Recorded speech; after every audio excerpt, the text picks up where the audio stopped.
de abril del 2017. ¿Qué tal? Muy buenos días, bienvenidos a su programa Contacto Directo. Hoy son nuestros invitados Aparicio Caicedo, asesor jurídico del movimiento Creo. La impugnación de la alianza Creo Suma ante el Consejo Nacional Electoral, sus pruebas sobre los miles de actas con inconsistencias numéricas y sin firmas, por qué el CNE no da paso a la apertura de urnas que prevé el Código de la Democracia, lo vamos a revisar. También Bolívar Armijos, el presidente del Consejo Nacional de Gobiernos Parroquiales Rurales del Ecuador, y el llamado para preservar la paz, el respeto y la unidad nacional. ¿Cómo lograrla con un electorado dividido en dos partes iguales? Lo analizamos.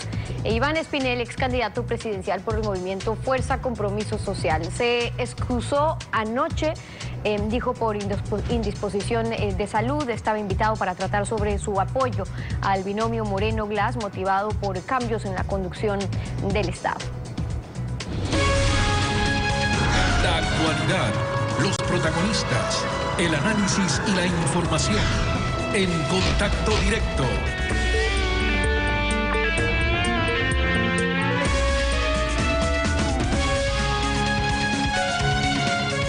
¿Qué tal, Alfredo? Buenos días, ¿cómo te va? Muy bien, Estefi, buenos días a todos. Antes se hablaba de un país dividido, pero Rafael Correa ganaba las elecciones presidenciales por mayoría absoluta en una sola vuelta. La situación hoy es distinta, con un estrecho resultado de segunda vuelta, más allá de las consideraciones jurídicas y de las situaciones personales, están valores fundamentales de un régimen democrático como el respeto a la voluntad popular. Ayer la alianza Creo Suma presentó ante el CNE el recurso de impugnación a los resultados electorales. Está con nosotros Aparicio Caicedo, asesor jurídico de Creo. Buenos días. Bienvenido a Contacto Directo. Muchas gracias, Alfredo. Buenos días, Stephanie. Muchas gracias por haberme permitido estar aquí. El CNE rechazó los 5 pedidos de Creo Suma presentados en la audiencia de escrutinios nacionales, y terceros interesados han dado a entender que Creo Suma carece de las pruebas que fundamentan sus pedidos. El CNE les dio oportunidad de exponerlos en la audiencia de escrutinios. Definitivamente no hemos tenido una sola posibilidad de exponerlo. Por el contrario, ayer hemos tenido una campaña sucia del CNE haciendo cadenas en nuestra contra, tratando de tergiversar los hechos. Hemos tenido cualquier cosa menos una oportunidad de una elección libre, de una elección transparente. Y eso es lo que buscamos, nada más. Nosotros no buscamos culpar a nadie, nosotros no buscamos que aquí se sentencie a nadie. ¿Qué buscamos? Buscamos que haya un recuento total de los votos, porque esa es la única forma, dado lo que ha pasado, de garantizar los derechos políticos de la ciudadanía. No de Guillermo Lasso ni de nadie de Creo, sino de la ciudadanía, que busca una respuesta ante todas las irregularidades que comenzaron antes de las elecciones, durante las elecciones y se siguen dando hasta el día de hoy. El Consejo Electoral no ha abierto sus archivos y se ha limitado a repetir un guión de que todo es correcto basado en sus propios informes y auditorías. Todas las decisiones se toman por unanimidad y se difunden por cadena nacional de radio y televisión. La ciudadanía no conoce los argumentos de Creo Suma y algunos insinúan incluso que no existen. Pasemos a revisarlos. Argumento principal, por ejemplo, es el apagón informático de 15 minutos, de 18 minutos. ¿Qué ocurrió después del apagón con 4.283 actas que comprometen un total aproximado de más de 1 millón de votos? Bueno, es importante recalcar que durante más de 18 minutos estuvimos a ciegas los ciudadanos. Los ciudadanos no pudimos ver lo que estaba pasando, pero el CNE, como lo ha aceptado, sí pudo ingresar información. Es decir, el apagón fue para nosotros, para los electores, para los ciudadanos. Durante ese espacio de tiempo, algo pasó que cuando volvimos a la luz, teníamos un 88% del conteo realizado y teníamos al candidato oficialista a la cabeza, mientras antes del apagón estaba Guillermo Lasso a la cabeza. Sospechosamente, antes del apagón no había un recuento nacional, a diferencia de la primera vuelta, sino únicamente provincial. Y nosotros teníamos que ir calculando la cifra agregada nacional. Esta cifra solo apareció luego del apagón informático. Esto ya nos enciende un reflector gigante sobre este proceso electoral que ha estado cargado de elementos cuasi fraudulentos. Por ejemplo, la campaña sucia que sufrió Guillermo Lasso antes de las elecciones es ya una preparación para todo esto que pasó el día 2 de abril. Por otro lado, encontramos más de 4.200 actas con inconsistencias numéricas e ya vamos a inconsistencias pasar a en eso. firmas. Respecto entonces al apagón informático, concretamente, ¿qué es lo que se pide? Una auditoría externa, porque ha habido hasta el momento una auditoría interna del propio CNE. Por supuesto que hay que realizar una auditoría como elemento probatorio, pero nuestra solicitud final es una sola, recuento total de todos los votos. Y por supuesto que en el proceso, como elemento probatorio, hay que saber qué pasó con el apagón, por qué se apagó la luz democrática en el Ecuador durante tanto tiempo. Otra irregularidad de bulto son los votos en blanco en 31.188 actas que representan 657.000 votos. ¿Qué ocurre con estos votos? Bueno, tenemos, en realidad, ayer presentamos ante el CNE en físico 4.200 actas que llevó mucho tiempo recabar y en las cuales están representados más de 1 millón de votos. Acuérdense que la diferencia, de acuerdo a las cifras dadas por el CNE, es de apenas 200.000 votos. Aquí estamos presentando evidencia de que 1 millón de votos podrían estar en entredicho.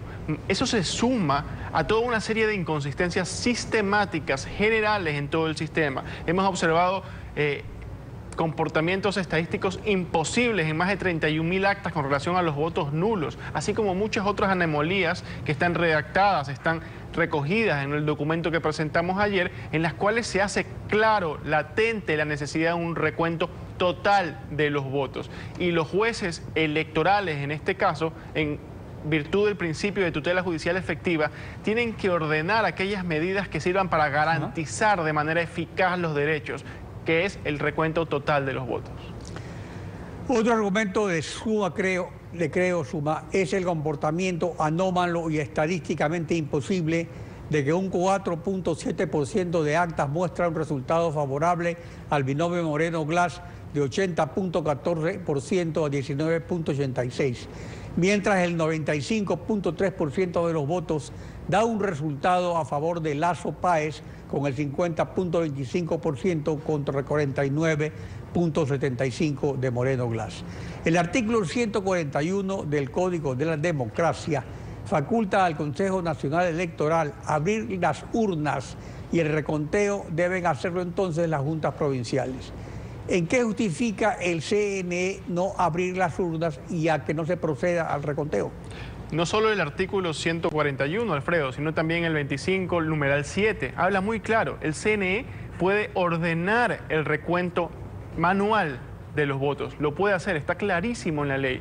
Y simplemente se basan en argucias técnicas para no permitir transparencia. ¿Qué más fácil para terminar con las manifestaciones en las calles que a ellos tanto les incomoda que abrir las urnas? Eso es todo lo que tienen que hacer, un recuento, no pedimos nada más que eso. Los ecuatorianos piden que le cuenten la verdad de lo que pasó el 2 de abril y para eso hay que abrir las urnas, eso es todo lo que se debe hacer, todas, no unas sí y otras no, porque eso no es suficiente para demostrar, no es eficaz para demostrar lo que ha sucedido. La única manera de solventar el tufo amargo que nos dejó el 2 de abril es abrir todas las urnas. Un argumento para no proceder a la apertura de las urnas es que para contar las 41.000 juntas habían pues 5 personas por junta, se necesitan 200.000 personas. El Código de la Democracia establece que ese reconteo se puede hacer a través de las juntas provinciales. ¿Se ha establecido cuánto tiempo tomaría esta operación? A ver, yo creo que aquí estamos hablando de algo trascendental. Estamos hablando de la posibilidad de un fraude en una elección y eso requiere cualquier esfuerzo logístico por parte del Estado. Si se gastan tanta plata en cualquier cosa como una Secretaría del Buen Vivir y muchas otras cosas, yo creo que bien vale por la democracia hacer el esfuerzo logístico para averiguar la verdad. Eso no puede ser ni siquiera tomado en cuenta alguien que diga que es demasiado esfuerzo hacer eso y que nos llevemos el tiempo que tenga que llevar. Claro, eso llevará algunos días porque de hecho requiere una operación logística, pero yo creo que en el caso preciso que nos atañe, la importancia del asunto lo amerita. Ante esta situación, Cynthia Viteri formuló ayer una propuesta y Andrés León, ex vocal del Tribunal Supremo Electoral, citó un antecedente. Veamos. Una alternativa que no está enmarcada en el proceso legal, ciertamente, pero que por otro lado traería tranquilidad al país, Alfredo. ¿Cuál es esta alternativa? Que adicionalmente a las peticiones de apertura de urnas que ha hecho CREO, dicen que aproximadamente 4.000, el Consejo Nacional Electoral, en un ejercicio de ética, transparencia, de devolverle la calma al país y sin que necesariamente esto quede como un precedente legal, ante toda la comunidad, es decir, sociedad, medios de comunicación, transmisión en vivo, representantes políticos, representantes sociales, deje que estos escojan al azar 5.000 juntas distintas a las impugnadas y que se las abran en una transmisión en vivo. Sí, es factible, hay la disposición legal que puede permitir, pero vamos dando pasos. Quiero recordarle que hace algunos años, entonces yo era presidente del Tribunal Electoral de Pichincha, hubo una situación bastante delicada entre dos de los candidatos finalistas. Ahí se llegó a un acuerdo entre el Tribunal Supremo Electoral de ese entonces, que eran nuestros mandantes, digamos nuestros jefes, más los delegados de los partidos políticos involucrados en el problema, y se decidió comenzar a abrir un porcentaje de urnas, con el acuerdo de que si de ese porcentaje salían dificultades, se veía que había fallas, se seguía abriendo juntas. De lo contrario, los partidos se comprometían a aceptar los resultados. Esto calmó los ánimos y que a través de ese sistema logramos llegar a un acuerdo, logramos llegar a una solución y se superó la crisis. Esta iniciativa presentada ayer aquí en Contacto Directo, se ha presentado ante el CNE, ¿están ustedes de acuerdo? ¿Se encuadra en el amplio mandato legal del artículo 141 del Código de la Democracia? Alfredo, nosotros hemos sido muy claros, enfáticos desde el comienzo. La única manera de resolver esto es mediante el recuento total de los votos, el escrutinio total de los votos, un nuevo escrutinio.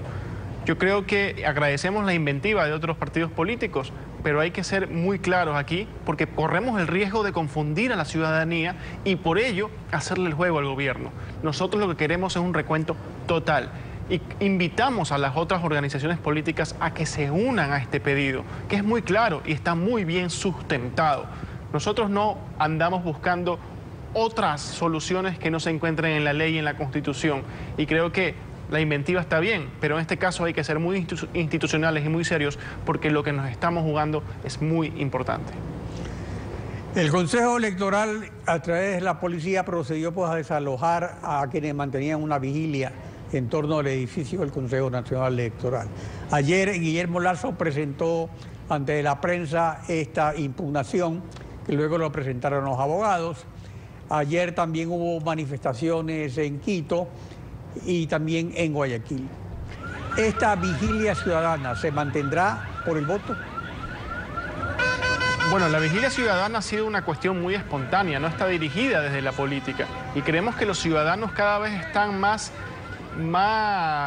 calientes en las calles precisamente porque ven la falta de seriedad por parte del CNE, que en lugar de salir a responder sobre las inconsistencias graves que hemos encontrado, adquieren una actitud más beligerante y nos acusan incluso de llamar a la violencia. Vaya usted a ver en las calles de Quito, de Guayaquil, de Cuenca, de Ambato, esas son personas pacíficas que están ejerciendo su derecho a la protesta, su derecho a la resistencia de forma pacífica. Ahí no hay un solo elemento de violencia y nosotros hemos sido claros, condenamos cualquier incitación a la violencia. Por lo tanto hay que tener más respeto por esas personas y no acusarlos de ser una orquesta manejada por políticos. Son personas que están saliendo a reclamar su voto, su democracia, porque sienten que el 2 de abril hubo un apagón y que durante ese apagón lo saquearon y están molestos, quieren justicia. Y tiene el CNE en sus manos hoy la oportunidad histórica de dar justicia, precisamente llamando a un recuento total de votos. Una de las particularidades de este proceso electoral es que después de la primera vuelta viene Carnaval, va a ser siempre así, y después de la segunda, Semana Santa.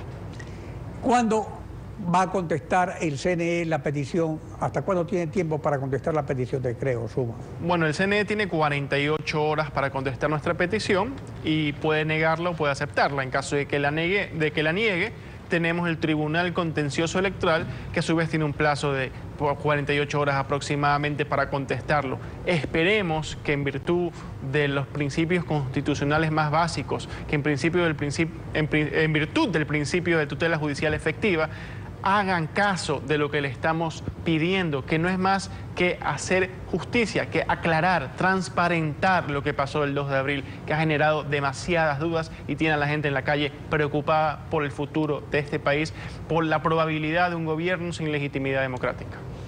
Y esa probabilidad de un gobierno sin legitimidad democrática en las actuales circunstancias económicas que hay en el país, con la actual situación de un país ahora sí realmente dividido, no como decían muchos, y que todavía no estaba así. ¿Qué perspectivas ofrece entonces? Bueno, yo creo que por eso está en el interés del propio gobierno averiguar, solventar su legitimidad democrática a través de un recuento, porque no puede seguir un gobierno sin haber solucionado eso. No puede un gobierno seguir adelante mientras la mitad del país le ha dicho, mira, yo no voté por ti y estoy pensando que ahí hubo trampa. El gobierno no puede darse el lujo de seguir en esta situación económica teniendo ese lastre político, y es importante por ello que lo comprendan y permitan al CNE transparentar, porque eso es lo que pedimos, transparentar el proceso. Eso es lo que quiere la gente en la calle, transparencia. Pasaron muchas cosas. En cualquier otro país del mundo, ese apagón hubiera significado una repetición de las elecciones o del escrutinio. Pero aquí no, seguimos adelante. Ahí es importante legitimar al gobierno próximo con un recuento de todas las urnas. Y es importante no solo para los ecuatorianos, sino para el mismo gobierno en este momento. Aparicio Caicedo, gracias por acompañarnos en Contacto Directo. Muchas gracias. Estefi. Son las 7 de la mañana con 18 minutos, tiempo de irnos a una pausa con ustedes. Cuando regresemos estará Bolívar Armijos, el presidente del Consejo Nacional de Gobiernos Parroquiales Rurales del Ecuador, y el llamado para preservar la paz, el respeto y la unidad nacional. ¿Cómo lograrla con un electorado dividido? Lo analizamos al volver. Quédese usted en nuestra sintonía. Un país dividido en dos exige al nuevo mandatario enterrar el pensamiento mezquino y dejar de fomentar desde el gobierno la desunión de los ecuatorianos. Lo escribe Patricia Estupiñán en la revista Vistazo, que ya está en circulación.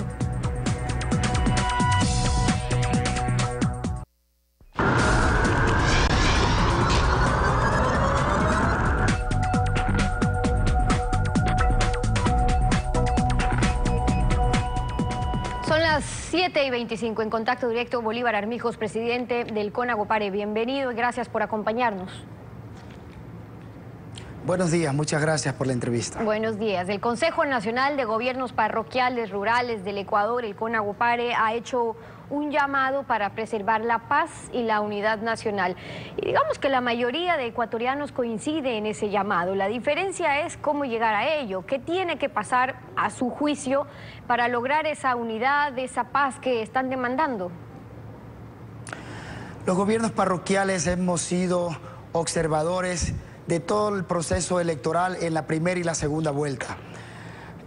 Primero se decía que el Consejo Electoral estaba actuando de manera fraudulenta, pero sin embargo, Lenín Moreno gana en la primera vuelta con más de 1 millón de votos. Decíamos que se iba a ganar en la primera vuelta, pero cuando el Consejo Electoral da los resultados finales, los que están participando en el otro lado de oposición estuvieron contentos porque no se ganó en la primera vuelta. Entonces ahí sí el Consejo Electoral actuaba de manera legítima. Ahora que se ha ganado de manera amplia en esta segunda vuelta, el Consejo Electoral para ellos no está actuando de manera legítima. Pero una diferencia de 51-48, 230.000 votos, ¿le parece una diferencia amplia, como dice usted? más de 230.000 votos es una diferencia importante. Se reconoce que la otra parte ha hecho un trabajo muy importante políticamente, pero sin embargo 200.000 votos es una diferencia interesante para los ecuatorianos. Nosotros hacemos un llamado a la cordura de que se debe respetar los resultados con honor. Y los que lideramos organizaciones o grupos políticos tenemos que tener la mentalidad bastante amplia para aceptar y poder dirigir de mejor forma a nuestros seguidores y no ocasionar el caos en el país como lo que está pasando ahora. Pero ¿cómo conseguir ese llamado a la unidad, a la paz que están haciendo, que están demandando? ¿Cómo hacerlo? Movimiento Creo ha pedido inicialmente la apertura de más de 1.300 actas, urnas. Se ha hecho los procesos a través de los mecanismos legales que establece el Código de la Democracia y se ha aceptado. Ahora, cuando ven los resultados que no son favorables, se está pidiendo que se abra todas las urnas. Eso significa que las personas que tuvieron como delegado en todo el proceso electoral no confían en las personas que ellos estuvieron como delegados en las mesas. Ahora, aquí hay una realidad. Incluso según los resultados del Consejo Nacional Electoral, con Lenín Moreno que tuvo el 51% de los votos, Guillermo Lasso la otra mitad, el 48%.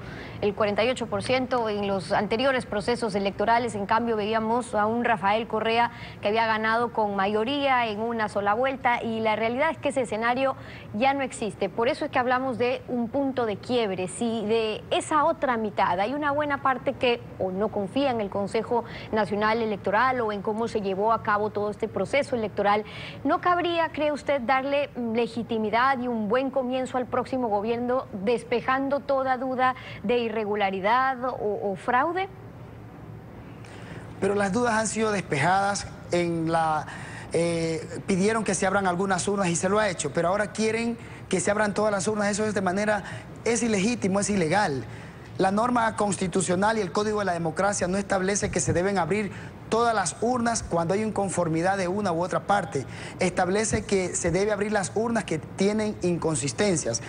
Mire, Lenín Moreno en su discurso y en su propuesta de gobierno ha extendido su mano para el diálogo, para conversar, para que los ecuatorianos y ecuatorianas encontremos un punto de convergencia y poder sacar adelante el país. No lo vamos a lograr con caos, con confrontaciones políticas por la irresponsabilidad de uno u otro líder que no quiere reconocer los resultados. Ahí están justamente las diferencias, que quizás ya no se trata solamente de lo que quiera uno u otro candidato, sino que está exigiendo la gente también en la calle. Recordemos pues que el artículo 1 de nuestra Constitución habla que el fundamento de la autoridad es la voluntad popular, y hay que tomar en cuenta también a esa otra mitad de ecuatorianos que exige algo distinto. Y por eso yo hacía referencia a cuál cree usted que podría ser una salida. Usted hace referencia al Código de la Democracia en el artículo 138, que se refiere a las inconsistencias numéricas, por ejemplo, pero el movimiento Creo se ha acogido al artículo 141 y algunos otros en los que les da la competencia. De hecho, le ordena al Consejo Nacional Electoral que puede disponer las verificaciones o comprobaciones que estime necesarias. Lo que está por verse es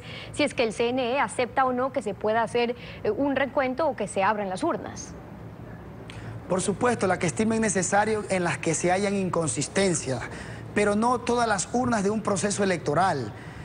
Las personas que están reclamando en las calles tienen el legítimo derecho de hacerlo a través de los mecanismos que establece la ley y la Constitución, pero también tenemos conocimiento y hemos observado en los medios de comunicación que líderes de los partidos políticos de oposición sí incitan a la violencia. Hemos visto personas que dicen que van a incendiar Quito si no se hacen las cosas como ellos quieren. Pero en los hechos, ¿le parece que han sido manifestaciones violentas? ¿A usted le parece que lo que hemos visto en Quito, en Guayaquil, en Cuenca, han sido manifestaciones violentas o una expresión espontánea también de la ciudadanía, de quienes están en su derecho de disentir o de no estar de acuerdo, de la misma manera que hay que respetar a aquellos que están de acuerdo y que apoyaron incluso la candidatura de Lenín Moreno? No podemos decir que todas las personas están actuando de manera violenta, pero sí existen casos puntuales de algunas agresiones que han habido a personas.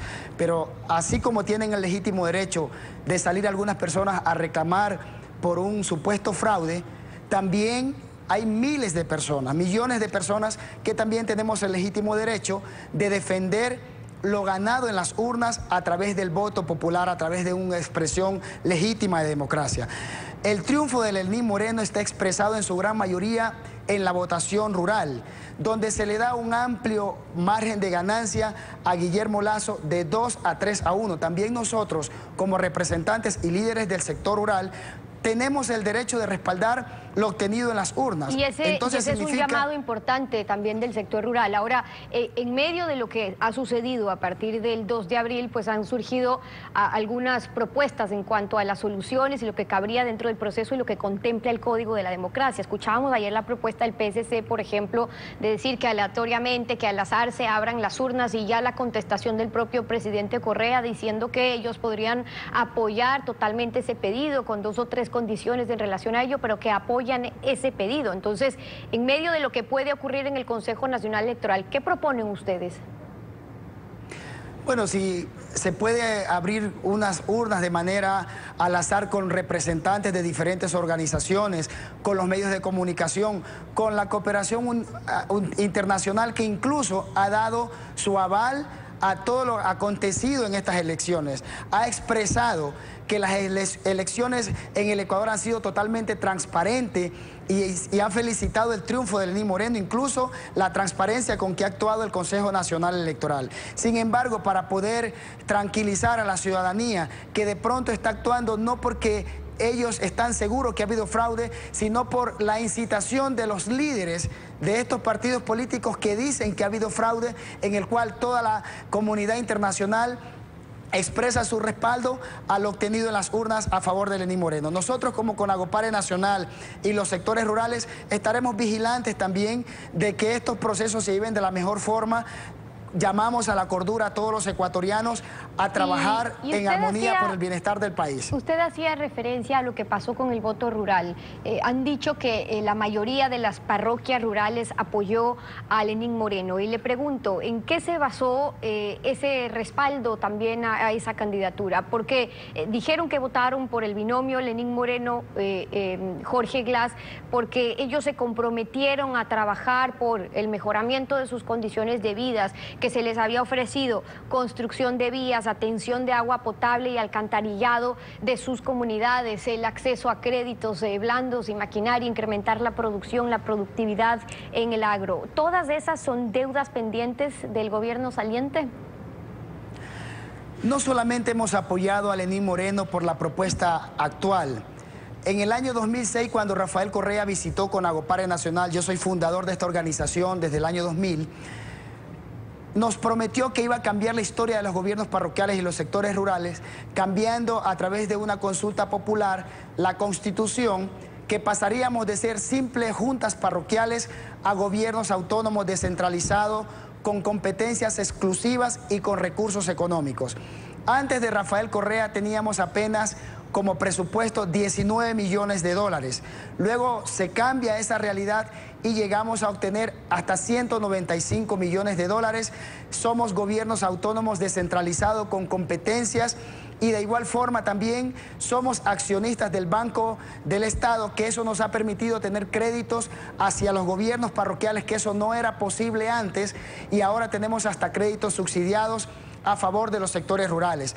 De igual forma, Lenín Moreno ha prometido que va a incrementar el presupuesto a los gobiernos parroquiales, trabajar en los proyectos de agua potable y alcantarillado, a pesar que es una competencia de las alcaldías. Lenín Moreno se ha comprometido con ello y nosotros confiamos, porque Rafael Correa en su gobierno nunca nos mintió a los gobiernos parroquiales, y Lenín Moreno dice: yo soy hombre de honor, y confiamos que también van a cumplir con los gobiernos parroquiales en el tema de vialidad rural, fomento productivo, sistemas de riego y créditos blandos para nuestros hermanos campesinos que labran y alimentan el país. Son temas en los que hay que trabajar, pero han dicho ustedes y han hablado sobre la necesidad de volver la mirada al agro. Incluso Lenín Moreno, en la reunión que mantuvieron, vamos a hablar sobre eso, hacía referencia sobre esa misma necesidad, la deuda pendiente, y que este mismo gobierno ha reconocido en el agro. Se ha trabajado mucho en aquella gran llamada matriz productiva y los cambios en la matriz productiva, pero seguimos viendo cuáles son los resultados y las cifras en eso a pesar de estos 10 años. El Ministerio de Agricultura y Ganadería tiene una deuda con el sector rural. Eso lo reconoce el mismo presidente, que se ha avanzado, pero hay que hacer mucho más por los sectores rurales en la parte agroproductiva, en la parte agroindustrial. Por eso, en uno de los ejes del gobierno de Lenín Moreno está su mirada a trabajar con los sectores rurales y a trabajar con la propuesta que ha presentado con Agopare Nacional, apoyar en sistemas de riego, ayudar con maquinarias agrícolas subsidiadas para mejorar la productividad a favor de los campesinos que siembran la tierra, trabajar con créditos blandos y más fáciles para los agricultores del Ecuador. Con el cambio de la matriz productiva se ha trabajado en energía, se ha trabajado haciendo las represas para tener sistemas de riego para los cultivos parcelarios, y creo que vamos por un buen camino. Nosotros confiamos que con este gobierno y con todos los líderes del sector rural vamos a hacer una gran minga agropecuaria para que el gobierno invierta los recursos ahora en el sector rural. Claro, ahora, pero eso para va a invertir permitir también generar fuentes de trabajo y también bajar los precios de la canasta básica para todos los ecuatorianos. Para invertir esos recursos a lo que usted se refiere, es necesario que haya también esos recursos. Ayer ustedes se reunieron con Lenín Moreno, uno de los pedidos que hicieron fue un mayor presupuesto anual para los gobiernos parroquiales, un incremento del 6 al 15%, y Lenín Moreno como candidato les había ofrecido ya incrementar ese presupuesto. ¿Ustedes creen que es factible incluso con el déficit fiscal que estamos manejando? La población rural representamos el 37% de los ecuatorianos, más de 6 millones de habitantes. Los gobiernos parroquiales recibimos apenas 6% del presupuesto en la redistribución de los recursos entre los gobiernos seccionales autónomos, consejos provinciales, consejos municipales y juntas parroquiales. La Constitución establece que el Estado central emitirá políticas a favor de las comunidades o de los pueblos donde existan los mayores quintiles de pobreza. Eso sí es posible, ya lo demostró Rafael Correa. Antes 19 millones de dólares para las parroquias del Ecuador, ahora llegamos hasta 195 millones de dólares más créditos no reembolsables del Banco del Estado. Tenemos una amplia recuperación ahora en el Estado, en la parte económica, con los impuestos que pagamos todos los ecuatorianos. Se ha estabilizado la situación del petróleo, ha bajado un poco, pero tenemos un precio importante que puede permitir una gobernabilidad en el Estado, y solamente se tiene que reinvertir los recursos de manera más justa a favor de las clases más vulnerables. Y es por ello que Lenín Moreno ha hecho un análisis con su equipo y, consciente de ello, ha prometido incrementar los recursos a los gobiernos parroquiales y especialmente poner un amplio presupuesto para la parte agroproductiva del sector rural del Ecuador. Ese fue el ofrecimiento y esos son los pedidos y las observaciones de Bolívar Armijos, el presidente de CONAGOPARE. Gracias por haber estado aquí en Contacto Directo. Muchas gracias a usted por la entrevista. Regresamos, una última pausa, quédese en nuestra sintonía.